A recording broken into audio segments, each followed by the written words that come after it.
Going to do some hill sprints this morning, so walking with the sandbag to the hill, then we'll do hill sprints, then walk with the sandbag back home. So we'll be alternating shoulders or wearing around the back or even carrying in front, like a heavy sandbag. So working with that. And I'm on day 3 of 75 hard challenge. I made it to like day 6 or 7 and then messed up, so I had to start over. So I'm on day 3 of that.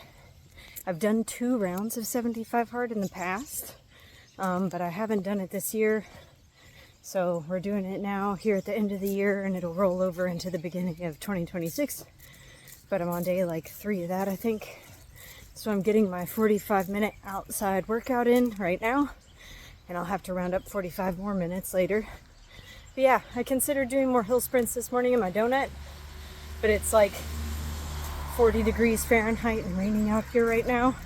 And that costume's so cheap, I didn't think it would withstand the washer and dryer, so I didn't want to get it wet. But we might have to experiment more with the donut costume and the hill sprints. So tune in for hill sprints in a minute. Through the woods, scaling fallen tree limbs or climbing rocks, all while staying hidden. Then there's the big one, sword training. Witchers live by the sword, and the more time we spend practicing, the better. We can look at this as our sport. The other training builds our base and makes us better able to do things in a general sense, but at the end of the day, our skill with a sword is most important. Last but not least, if we need to sneak through the woods, remaining silent in the shadows, we'll need to learn how to move through the brush without making noise. Though we may learn to stay out of sight by jumping from tree to tree or something like that, sometimes traversing the ground will be the only option. So we'll need to practice the skill of moving silently over grass and leaves, across streams and amidst branches. And there's everything. We have the sandbags and the calisthenics, the sprinting, jumping, and plyometrics, crawling around like an animal, parkour, sword training, and learning to move silently through the brush. There are so many other things you could add to a program like this. Kettlebells, rope climbing, mace training, balance stuff, walking on a tightrope, something it's said cat school witchers would do in their training. Feel free to modify the program as you see fit. This is just what I've come up with. You can elevate your hands. Note, if you use the explosive pull-ups, don't force yourself to stay ultra strict with the form. While we don't want full-on CrossFit kipping pull-ups, a little bit of leg drive is okay. These will be done back-to-back for 3 sets of 3 reps each with 1 to 2 minutes rest between sets. That's 3 pulls, rest 1 to 2 minutes, 3 push, rest 1 to 2 minutes, 3 pulls again, and continue on for 3 sets of 3 reps each. Keep in mind, the whole purpose here is building explosive power. You must put everything you have into every rep, pulling and pushing as if your life depended on it. If you've already been training for a while, it might seem pointless doing just 3 reps of an exercise when you could probably do many more. But there's a difference between training for max explosive power and training for muscle. Sets of 3 done powerfully will increase your power level. I do believe they have the potential for adding muscle size too. That's just not the goal here. After the power exercises, it's time for a calisthenics circuit. In addition to building lots of muscle, these will improve our endurance and train us to push through fatigue, both things we'll need for that berserker side of things. These circuits also help a lot with getting lean too. Today's circuit is pull-ups, dips, hanging leg raises or ab wheel rollouts, and pike push-ups done using a 5-3-2 ladder for max rounds in 20 to 30 minutes. This means you'll start a timer and do 5 pull-ups, 5 dips, 5 hanging leg raises, 5 pike push-ups, then 3 pull-ups, 3 dips, 3 hanging leg raises, and 3 pike push-ups,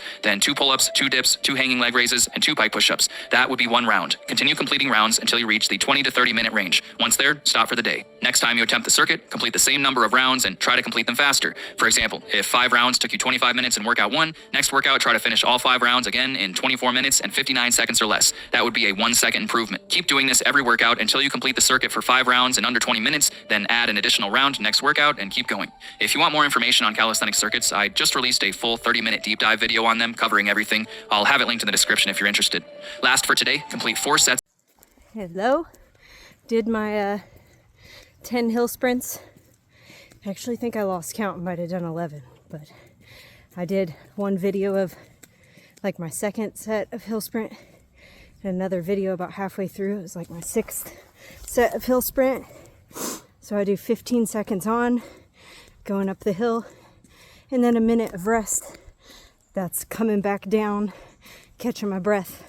I might do some light movements during that minute, or I might take the whole time pacing around for recovery. I'm still out of breath between carrying the sandbag. As you can see, I'm going some backwards walking with the 45-pound sandbag in the rain up this pretty big hill right here on the opposite side of the horseshoe from the hill I was sprinting on earlier in the videos. Okay, thought the car was coming. Having a hard time using my backup camera with the sandbag here. So yeah, good walk with the sandbag, backwards walking, hill walking up and down with the sandbag, sprints up and down, and then some light movement, whether that's walking, a little bit of jumping, side shuffling, you name it. We're getting that time in out here in the rain today.